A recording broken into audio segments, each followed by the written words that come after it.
एक बूढ़े गिद्ध ने बताया कि भाग्य का लिखा कभी नहीं मिटता है, अर्थात हमारे पिछले कर्मों का फल जो इस जन्म में या आने वाले जन्मों में हमें भोगना ही पड़ता है। ईश्वर के न्याय से कोई बच नहीं सकता।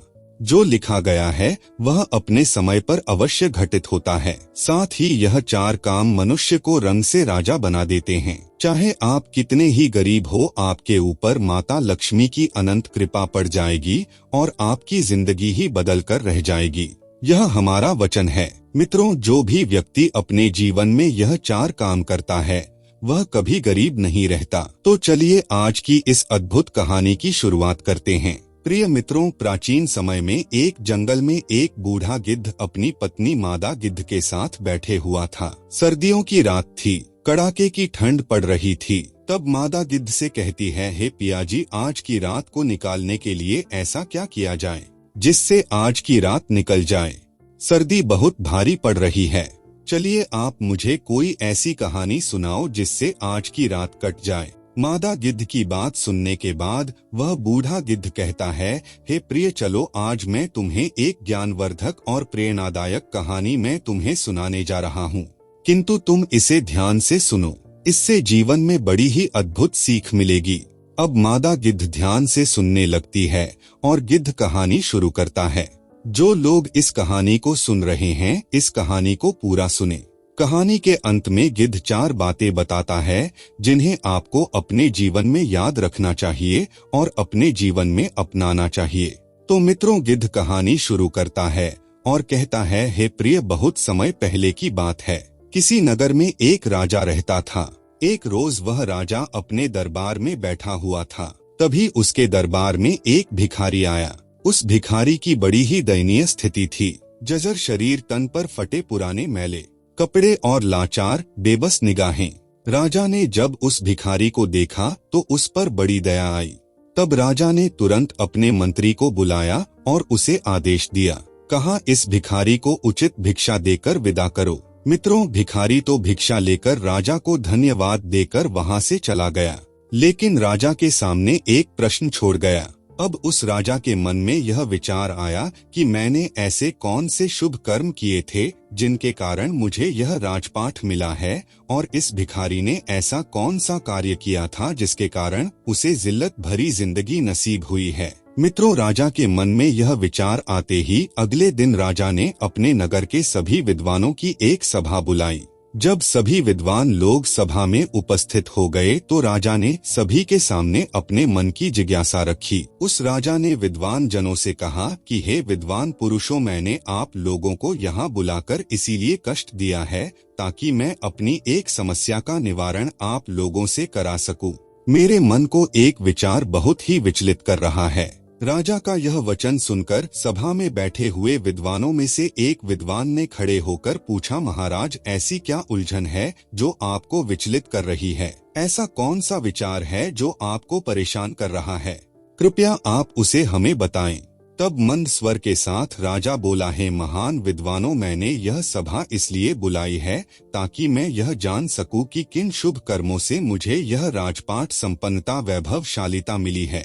यदि तुम में से कोई इस बात को मुझे बता देगा तो मैं उसे धनवान कर दूंगा, उसकी झोली में अनगिनत धन से भर दूंगा, और न बताने की स्थिति में मैं उसको गधे पर बैठाकर उसका सिर मुंडवाकर मुख पर कालिख पोतकर उसे बेइज्जत करके राज दरबार से बाहर निकलवा दूंगा। मित्रों, राजा की इन बातों को सुनकर सभा में बैठे सभी विद्वान सदमे में आ गए। वे सोचने लगे कि राजा को यह बात बताने से बेहतर तो यही है कि हम लोग खामोश रहे या फिर उससे कुछ दिन की मोहलत मांगकर चुपचाप यहाँ से खिसक ले। कहीं राजा को हमने बताया और राजा हमारी बातों से संतुष्ट नहीं हुआ तो मुफ्त में ही हमारी बहुत बड़ी बेइज्जती हो जाएगी। प्रिय दर्शकों, यह विचार कर सभी विद्वानों ने आपस में सलाह मिलाई। सलाह मिलाकर सभी विद्वानों ने राजा से कहा कि महाराज, हम आपके इस प्रश्न का उत्तर तो दे देंगे कि किस पुण्य कर्म के कारण आपको राजपाट नसीब हुआ है, लेकिन उसके लिए आपको हमें कुछ दिन की मोहलत देनी होगी। आप हमें 6 माह की मोहलत दे दो। 6 महीने के बाद हम आपके सामने यह राज बता देंगे कि किस पुण्य कर्म के कारण आपको यह राजपाट नसीब हुआ है। अब राजा ने कहा, ठीक है, हम तुम्हें 6 महीने की मोहलत देते हैं, लेकिन ध्यान रहे 6 महीने के बाद तुम्हें हर हालत में मेरे प्रश्न का उत्तर देना होगा। अब क्या था? सभी विद्वानों ने राजा को आश्वासन दिया और राजा से कहा, महाराज आप बिल्कुल भी चिंता ना करें, 6 महीने बाद हम आपकी जिज्ञासा का समाधान कर देंगे। मित्रों, इस प्रकार सभी विद्वान राजा से 6 महीने की मोहलत लेकर राज दरबार से बाहर चले गए। सभी विद्वानों ने राजा से कहने को तो कह दिया, लेकिन इसका उत्तर उन्हें भी मालूम नहीं था। सभी ने बाहर आकर विचार विमर्श किया कि अब इस मुसीबत से कैसे छुटकारा पाया जाए। सभी विद्वान मौन थे, इसका हल किसी को भी मालूम नहीं था। तभी उनमें से एक विद्वान बोला, अरे भाई लोगों, अभी तो हमारे पास में पूरे 6 महीने हैं, 6 महीने आराम से गुजारो, जब समय आएगा तब देखा जाएगा, भविष्य की चिंता करके वर्तमान क्यों बर्बाद करें। तब सभी ने एक सुर में हाँ मिलाई और सभी विद्वान यह वायदा करके कि आज से 6 महीने बाद हम सभी लोग नगर के बाहर तालाब पर इकट्ठे होंगे और जिसे भी उत्तर पता चल जाएगा वह एक दूसरे को बता देगा। अब इस तरह सभी लोग एक दूसरे से विदा लेकर अपने अपने घर को चले गए और अपने घर के कार्यों में व्यस्त हो गए। धीरे धीरे समय के साथ साथ दिन गुजरे, महीने गुजरे और गुजरते गुजरते वह समय भी आ पहुंचा जिसके अगले दिन राजा को उसके सवाल का उत्तर देना था। वादे के अनुसार एक बार फिर से सभी विद्वान नगर के बाहर बने हुए तालाब पर इकट्ठे हुए। सभी ने एक दूसरे से पूछा, क्या किसी को उत्तर पता चला? तो सभी का एक ही जवाब था, हम तो इस प्रश्न का कोई जवाब नहीं ढूंढ पाए। जब सबको यह पता चला कि राजा के प्रश्न का उत्तर किसी के पास नहीं है, तो यह जानकर सभी चिंतित हो गए और सोचने लगे कि अब क्या किया जाए।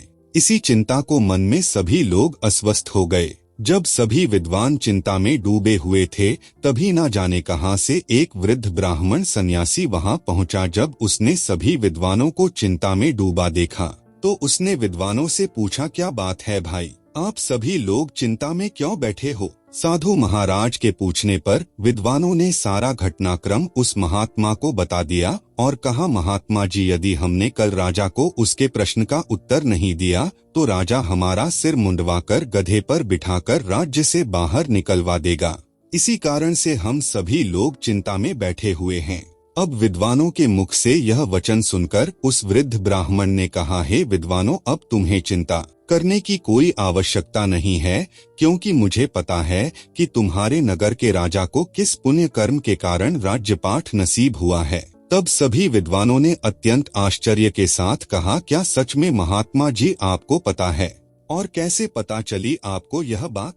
तब सन्यासी बोला, जी हाँ बिल्कुल। सभी विद्वान उस महात्मा के आगे हाथ जोड़कर बोले, महात्मा जी, यदि ऐसी बात है तो कृपया हमें बताइए कि किस पुण्य कर्म के कारण हमारे राजा को राजपाट नसीब हुआ है। हम वादा करते हैं कि हमें जो भी उपहार उस राजा से मिलेगा उसमें से सबसे अधिक हिस्सा हम आपको दे देंगे।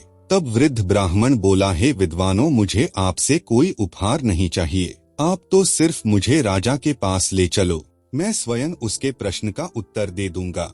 मित्रों, उस ब्राह्मण की इन बातों को सुनकर सभी विद्वानों के चेहरे खिल उठे और अति उत्साह के साथ सभी विद्वान उस वृद्ध ब्राह्मण को लेकर राजा के दरबार में जा पहुंचे। उन्होंने उस वृद्ध ब्राह्मण का राजा से परिचय कराया और कहा, राजन, यह वृद्ध ब्राह्मण आपके प्रश्न का उत्तर दे देंगे। तब राजा ने कहा, चलो कोई बात नहीं, मुझे तो मेरे प्रश्न का उत्तर चाहिए, चाहे आप दें या यह महात्मा जी दें। बताइए ब्राह्मण देवता, मुझे किस पुण्य कर्म के कारण यह राजपाठ मिला है? राजा के वचन सुनकर वह ब्राह्मण देवता बोले, महाराज, क्या आप सच में यह जानना चाहते हैं कि आपको ही यह राजपाठ क्यों मिला? तब उत्सुकता के साथ राजा ने उत्तर दिया, हाँ महात्मा जी, मैं यही जानना चाहता हूँ। तब ब्राह्मण देवता बोले, महाराज, इन बेचारे विद्वानों को सताने से कोई लाभ नहीं है, आपके प्रश्न का उत्तर तो केवल एक ही व्यक्ति दे सकता है। तब राजा ने अधिक उत्सुकता से पूछा, कौन बता सकता है? शीघ्रता के साथ इस गुप्त रहस्य को कौन खोल सकता है? अब मैं और अधिक विलंब नहीं कर सकता। तब आगे वृद्ध ब्राह्मण बोले, महाराज, यहाँ से 100 कोस दूर उत्तर दिशा में एक वन में एक महात्मा तपस्या कर रहे हैं। वे केवल राख खाते हैं तथा राख के अतिरिक्त कुछ भी नहीं ग्रहण करते और राख का ही मल त्याग करते हैं। वे महान साधु दूरदृष्टा हैं। केवल वही आपके प्रश्न का उत्तर दे सकते हैं। यह सुनकर राजा ने वृद्ध ब्राह्मण की बात पर विश्वास किया और अपना राज्य अपने मंत्रियों को सौंपकर उस महात्मा की खोज में चल दिए। जो साधु एक अनजान वन में राख ही खाते थे और राख का ही मल त्याग करते थे। कई दिनों के सफर के बाद राजा अंततः उस वन में पहुँचे जहाँ वह महात्मा तपस्या कर रहे थे। तब राजा ने हाथ जोड़कर महात्मा जी की एक परिक्रमा की और महात्मा जी के सामने हाथ जोड़कर खड़े हो गए। फिर 2 घंटे बाद महात्मा की समाधि टूटी। जब उन्होंने राजा को अपने सामने हाथ जोड़े खड़ा पाया तो महात्मा ने पूछा, हे युवक, तुम कौन हो? देखने में तो तुम राजा जैसे लगते हो, फिर तुम इस निर्जन वन में क्या कर रहे हो? तब राजा ने महात्मा को अपना परिचय दिया और वहां आने का कारण बताया। इस पर महात्मा ने कहा, मैं अब भी तुम्हारे प्रश्न का उत्तर देने में असमर्थ हूँ, लेकिन यहाँ से 50 कोस दूर उत्तर दिशा में एक अन्य महात्मा तपस्या कर रहे हैं। वे आग खाकर जीवित रहते हैं और अग्नि ही उनका जीवन है। तुम उनके पास चले जाओ, वे तुम्हारे प्रश्न का उत्तर अवश्य देंगे। महात्मा की इन बातों को सुनकर राजा कुछ पल के लिए निराश अवश्य हुआ, किंतु फिर नए उत्साह के साथ महात्मा द्वारा बताए गए मार्ग पर उस साधु की तलाश में आगे बढ़ चला और शीघ्र ही उसने उस साधु को खोज लिया जो अग्नि में तपस्या कर रहे थे और केवल आग खाकर जीवित रहते थे। वह साधु भी समाधि अवस्था में बैठे तपस्या कर रहे थे। फिर कुछ देर बाद जब महात्मा की समाधि टूटी तो उन्होंने राजा को आदर पूर्वक खड़ा देखा। महात्मा ने राजा से वहां आने का कारण पूछा और राजा ने उन्हें अपनी समस्या बताई, अपने मन के भेद खोल दिए। मित्रों, अब राजा की बात सुनकर साधु ने कहा, सुनो राजन, यह सत्य है कि मैं बहुत दिनों से तपस्या कर रहा हूँ, किंतु अनेक रहस्य ऐसे हैं जिन्हें मैं भी नहीं जानता। तुम्हारा प्रश्न भी कुछ ऐसा ही है, मैं इसका उत्तर देने में असमर्थ हूँ। दोस्तों, जब राजा साधु महाराज के इन वचनों को सुनता है तो निराश हो जाता है। राजा महात्मा जी से कहता है, हे प्रभु, तब तो मेरा इतनी दूर आना व्यर्थ ही गया। मैं तो बड़ी ही आशा लेकर आपके पास आया था कि आप मेरी समस्या का अवश्य समाधान कर देंगे थी। जब साधु महाराज राजा को अत्यंत उदास देखते हैं तो कहते हैं, हे राजन, निराश मत हो, मुझे तुम्हारे प्रश्न का उत्तर पता नहीं है, लेकिन मैं उस व्यक्ति को भली भांति जानता हूँ जिसके पास तुम्हारे सभी सवालों के उत्तर हैं। राजा ने कहा, ठीक है महाराज, आप उनका ही पता बता दीजिए। इतनी दूर आया हूँ तो मैं उनसे भी मिल लेता हूँ। तब आगे महात्मा जी बोले, सुनो राजन, यहाँ से 100 मील आगे चीलगढ़ नाम का एक शहर है। उस शहर में संजय नाम का एक प्रतिष्ठित वैश्य रहता है। उसकी पत्नी इस समय गर्भवती है और अब से 2 दिन बाद उसके घर एक पुत्र का जन्म होगा। फिर महात्मा ने आगे कहा, वैश्य के घर में पुत्र तो जन्म लेगा, लेकिन कुछ ही घंटे जीवित रहने के बाद उसकी मृत्यु हो जाएगी। जब उसकी मृत्यु हो जाएगी तो वैश्य उसे स्मशान की मिट्टी में दफना देगा। जब वह अपने पुत्र को दफना कर लौट जाए तब तुम उस मृत बच्चे की देह को जमीन से बाहर निकाल लेना और उसी मृत बच्चे के सामने अपना प्रश्न रखना। तुम्हें तुम्हारे प्रश्न का उत्तर अवश्य ही मिल जाएगा।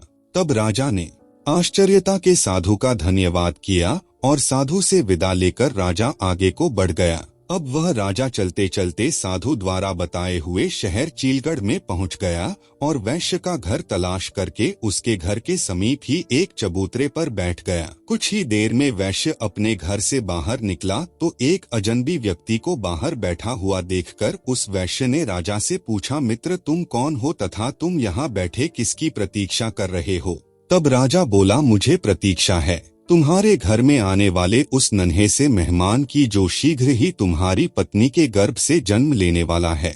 वह वैश्य अजनबी के मुख से जब इन बातों को सुनता है तो उसे बड़ा ही आश्चर्य होता है। राजा की इन बातों को सुनकर वैश्य राजा से पूछता है, तुम्हें कैसे पता चला कि मेरी पत्नी गर्भवती है? राजा ने कहा, इसमें आश्चर्य करने की कोई बात नहीं है।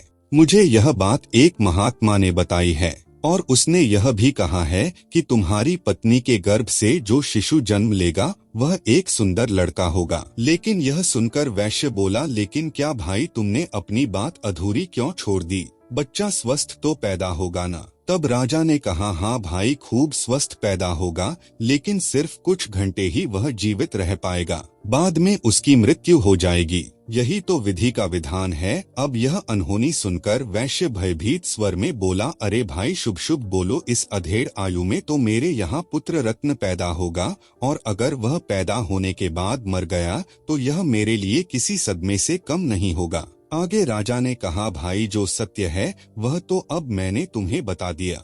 मित्रों, जब वह वैश्य अजनबी के मुख से इन बातों को सुनता है तो अपने पुत्र को बचाने की खातिर कई वैद्य हकीम को बुला लेता है, लेकिन विधाता की लिखी को कौन मिटा सकता है। होता वही है जो मंजूर नियति को होता है। उस वैश्य ने अपने पुत्र को बचाने का भरपूर प्रयास किया, लेकिन उसकी कोई युक्ति काम नहीं आई। महात्मा के बताए अनुसार कुछ ही समय के पश्चात वैश्य की पत्नी के गर्भ से एक पुत्र ने जन्म लिया। खूब खुशियां मनाई गई, लेकिन 4 घंटे बाद ही बच्चे की सांस उखड़ने लगी। सभी वैद्य हकीम ने बच्चे को बचाने के लिए खूब जतन किए, लेकिन उनका कोई प्रयास सफल नहीं हुआ और वह बच्चा 4 घंटे की आयु में ही जीकर शांत हो गया, यानी उसकी मृत्यु हो गई। जिस घर में कुछ देर पहले तक खुशी की शहनाई बज रही थी, खुशी का माहौल था, वहीं बच्चे के प्राण त्यागने से एकदम से मातम सा छा गया। वैश्य के घर में हाहाकार मच गया। वैश्य ने छाती पर पत्थर रखकर अपना कर्तव्य पूरा किया। उसने अपने बच्चे के शव को कपड़े में लपेटा और श्मशान के लिए चल दिया। तदनंतर श्मशान पहुंचकर वैश्य ने एक गड्ढा खोदा और उस गड्ढे में अपने कलेजे के टुकड़े को दफन कर दिया। मिट्टी डालने के बाद जब वह वैश्य नम आंखों से अपने घर को लौटने लगता है, वैसे ही ताक में बैठा हुआ राजा उस स्थान पर पहुंचता है, क्योंकि उस महात्मा ने कहा था कि जैसे ही वह वहां से अपने घर को लौटे तो तुम्हें वह बच्चा जमीन से बाहर निकाल लेना है। यदि तुमने थोड़ा भी विलंब किया तो फिर तुम्हारे प्रश्न का उत्तर नहीं मिल पाएगा। इसलिए राजा वैश्य के जाते ही उस स्थान पर आता है और गड्ढे की मिट्टी हटाकर बच्चे को बाहर निकाल लेता है। प्रिय दर्शकों, जैसे ही वह राजा बालक को कपड़े से अलग करता है तो उसके आश्चर्य की सीमा नहीं रहती है। होता यह है, कर्म और सत्य की शक्ति के कारण नन्हा शिशु बालक फिर से जीवित हो उठता है। क्या हुआ भाई, तुमने मेरी चित निद्रा में क्यों विघ्न पैदा किया है? बच्चे की इन बातों को सुनकर राजा अपना प्रश्न उस बच्चे को बताता है और कहता है, मैं अपने प्रश्न के उत्तर के लिए तुम्हारे पास आया हूँ।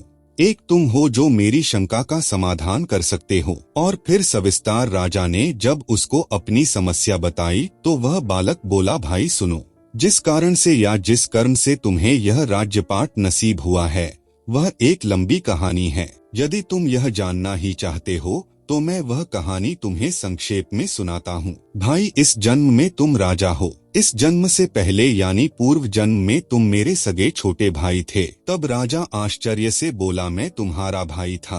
तो बालक बोला, हाँ, पूर्व जन्म में हम 4 भाई थे। तब हम एक आश्रम में रहकर विद्या अध्ययन किया करते थे। पहले के समय में एक विद्यार्थी का जीवन एक सन्यासी की तरह होता था। ब्रह्मचर्य का पालन करना, भिक्षा मांगकर भोजन करना और भी कई नियम थे जो एक विद्यार्थी को पालन करने होते थे। उन्हीं नियमों का पालन करते हुए हम 4 भाई एक साथ एक आश्रम में विद्या अध्ययन कर रहे थे। हम 4 भाई आश्रम के नजदीक नगर में भिक्षा मांगने जाया करते थे और जो कुछ भी भिक्षा हम 4 भाइयों को प्राप्त होती थी उसे हम 4 भाई मिलजुल कर बांटकर खा लिया करते थे। इस तरह से हम 4 भाई आश्रम में रहकर विद्या अध्ययन कर रहे थे और यह क्रम कई वर्षों तक ऐसे ही चलता रहा। किंतु एक दिन हम लोगों से एक बहुत बड़ी गलती हो गई। तब राजा ने उत्सुकतावश पूछा, भाई गलती क्या थी? बालक बोला, राजन, बीच में मत बोलो, बस तुम मेरी बातों को सुनते रहो, क्योंकि मेरे पास बहुत ही कम समय बचा हुआ है। यदि वह निकल गया तो तुम्हारा उत्तर भी अधूरा रह जाएगा। राजा बालक की जब इन बातों को सुनता है तो एकदम से चुप हो जाता है। बच्चा आगे कहानी बताते हुए कहता है, हे राजन, एक दिन रोज की तरह हम 4 भाई भिक्षा मांगने के लिए निकले। कई घरों पर जाकर हमने भिक्षा के लिए आवाज लगाई, लेकिन किसी भी दरवाजे से हमें अन्न का एक दाना नसीब नहीं हुआ। उस दिन हम 4 भाई खाली हाथ ही आश्रम लौट आए, क्योंकि हम 4 भाइयों में से किसी को भी भिक्षा नहीं मिली थी। इस कारण हमने वह रात खाली पेट ही गुजारी। फिर दूसरे दिन भी हम चारों भाइयों के साथ कुछ ऐसा ही हुआ। उस दिन भी हमें अन्न का एक दाना नहीं मिला और उस दिन भी हम लोगों ने भूखे रहकर ही गुजारा। किसी भी गृहस्थ ने हमें भिक्षा नहीं दी, उल्टा हमें यह कहकर दुत्कारा दिया कि इतने हटकट्टे होकर भी भिक्षा मांगते हो, तुम्हें भिक्षा मांगते हुए शर्म नहीं आती। उस गृहस्थ के अपमान भरे शब्द सुनकर हम तीनों भाइयों के सिर शर्म से नीचे झुक गए। लज्जा के मारे हम तीनों भाई उस दिन से भिक्षा मांगने भी नहीं गए। लेकिन तुझे यह बात स्वीकार नहीं थी। तुमने कहा कि एक ब्रह्मचारी को लज्जा कैसी? लज्जा को त्यागने के लिए ही तो आश्रम में गुरुजी हमें भिक्षा लाने के लिए कहते हैं, ताकि आगे चलकर ब्रह्मचारी निराकार भाव से परमार्थ के कार्य कर सके। उसके मन से ऊंच नीच जात पात छोटे बड़े का भेद समाप्त हो जाए और वह सभी को एक दृष्टि से देखे। उसके लिए ना कोई छोटा हो ना कोई बड़ा, सभी मानव एक समान है, यह भावना उसके अंदर पैदा हो जाए। इसीलिए एक साधु को भिक्षा मांगना बहुत जरूरी होता, तभी उसके अंदर से भेदभाव की भावना समाप्त होती है। इसलिए उस दिन तुम अकेले ही भिक्षा मांगने निकल गए। जब तुम भिक्षा मांगकर वापस लौटे तो तुम्हारी झोली में इतना आटा था कि जिससे 4 रोटियां तैयार हो सकती थी। हम तीनों भाई ने मिलकर तुम्हारे द्वारा लाए हुए आटे से 4 रोटियां बनाई और चारों रोटियों को आपस में बांटकर खाने की तैयारी करने लगे, क्योंकि हम चारों भाई 3 दिनों से भूखे थे। इसीलिए हम जल्दी से जल्दी अपनी भूख मिटाना चाहते थे। जब हम चारों भाई रोटी खाने ही वाले थे, तभी एक वृद्ध ब्राह्मण भोजन की तलाश में हमारे पास में पहुंचा। जब उसने हमारे हाथ में भोजन की थाली देखी तो उस वृद्ध ब्राह्मण ने हम चारों भाइयों से अपने अपने भोजन में से थोड़ा थोड़ा भोजन देने की प्रार्थना की, क्योंकि हम चारों भाइयों का भूख के मारे पहले ही बहुत बुरा हाल था। उस पर वह वृद्ध ब्राह्मण भोजन मांग रहा था। यह सुनकर हमारे बड़े भाई ने उस वृद्ध ब्राह्मण से कहा, अरे ब्राह्मण देवता, तुम कहाँ से आ टपके?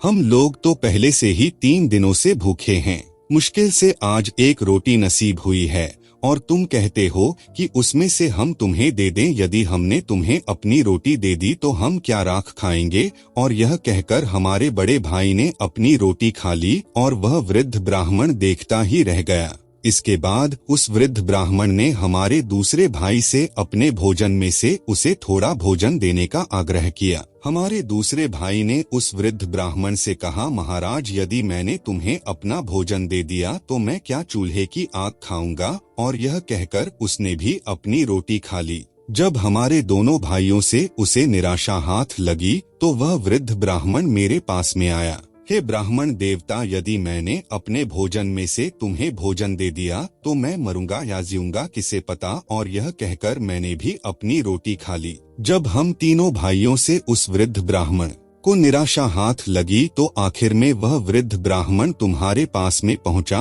और इस उम्मीद में तुम्हारी तरफ से निहारने लगा कि शायद तुम अपने भोजन में से कुछ भोजन उसकी सेवा में अर्पित कर दो। हे राजन, जब वह ब्राह्मण तुम्हारे पास में पहुंचा तो तुमने बिना किसी हिचकिचाहट के अपने हिस्से वाली रोटी उस वृद्ध ब्राह्मण को दे दी। साथ ही यह कहते हुए क्षमा भी मांगी कि हे ब्राह्मण देवता, आज तो मेरे पास में एक ही रोटी है, आप इस एक रोटी को खाकर अपनी भूख मिटाएं। आप फिर किसी दिन हमारे यहाँ पर आते हैं तो जरूर मैं आपका संपूर्ण रूप से अतिथि सत्कार करूँगा। हे राजन, तब से हम सब भाई अपने अपने पूर्व जन्म में किए कर्मों का फल भोग रहे हैं। यह कहकर बालक ने कुछ क्षण के लिए रुककर फिर आगे बोला, हे राजन, जिस वृद्ध ब्राह्मण ने तुम्हें पहले साधु के पास जाकर उससे अपने प्रश्न का उत्तर खोजने के लिए कहा था, दरअसल मैं वही ब्राह्मण हूँ जो हमारे पूर्व जन्म में भोजन मांगने के लिए हमारे पास में आया था, और वह पहला साधु जो सिर्फ राख खाता है और राख का ही मल त्याग करता है, उस काल का हमारा बड़ा भाई है। उसने ब्राह्मण से यह कहा था कि तुम्हें रोटी दे दूंगा तो मैं क्या राख खाऊंगा।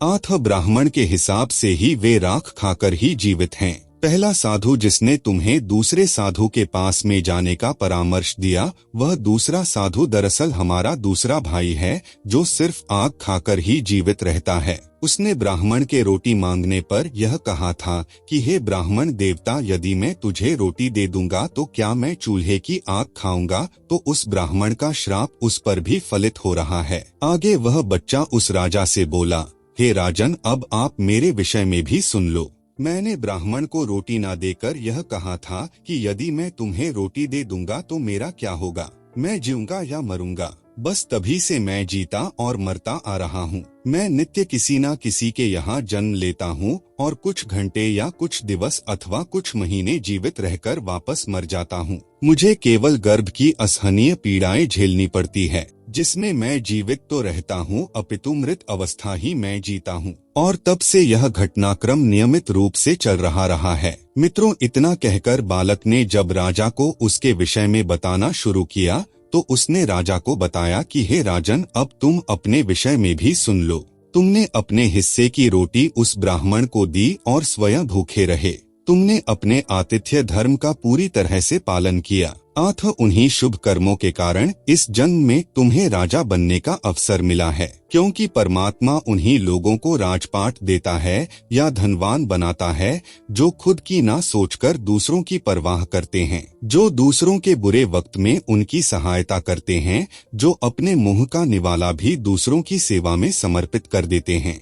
ऐसे लोगों को परमात्मा इस मंशा से अमीर बनाता है कि यह लोग अमीर होकर दूसरों के सुख दुख में उनका साथ निभाएंगे। लेकिन अधिकतर लोग धनवान होकर अपना ही सोचते हैं। वे यह भूल जाते हैं कि यह संपन्नता वैभवशालीता हमें हमारे पिछले जन्म के पुण्य फलों के कारण प्राप्त हुई है और परमात्मा ने हमें दूसरों की सहायता के लिए धनवान बनाया है। यदि हम पुण्य कर्म करेंगे, लोगों की सहायता करेंगे, तो इस जन्म में तो हमें परमात्मा ने अमीर बनाया है, अगला जन्म भी हमारा वैभवशा में ही बीतेगा। इसलिए राजन, तुम्हारे लिए अच्छा यही होगा कि तुम अपनी प्रजा गरीब असहाय लोगों और जरूरतमंद लोगों की भरपूर मदद करो, परोपकार के कार्य करो, ताकि तुम्हारा आगामी जीवन भी सुखमय बन सके। मित्रों, इतना कहकर बालक एकदम से चुप हो गया। उसकी आंखें बंद हो गई, उसकी गर्दन एक ओर लुढ़क गई।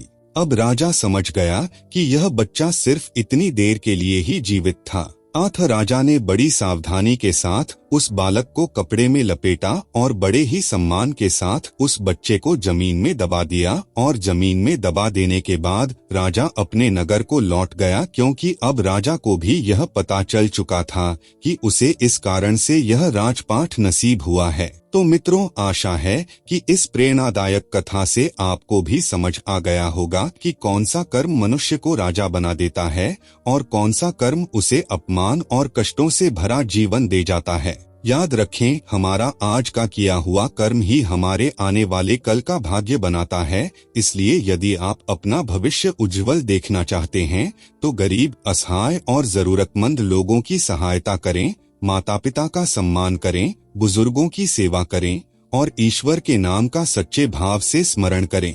अच्छे कर्म सुख देते हैं और बुरे कर्म दुख, यह सृष्टि का अटल नियम है। हम आशा करते हैं कि आपको हमारी आज की यह कथा जरूर पसंद आई होगी। तो भक्तों, कमेंट में श्रद्धा से लिखिए हर हर महादेव। वीडियो को लाइक करना न भूलें और हमारे चैनल को सब्सक्राइब करके बेल आइकॉन अवश्य दबाएं, ताकि अगली दिव्य कथा का नोटिफिकेशन आप तक सबसे पहले पहुंचे।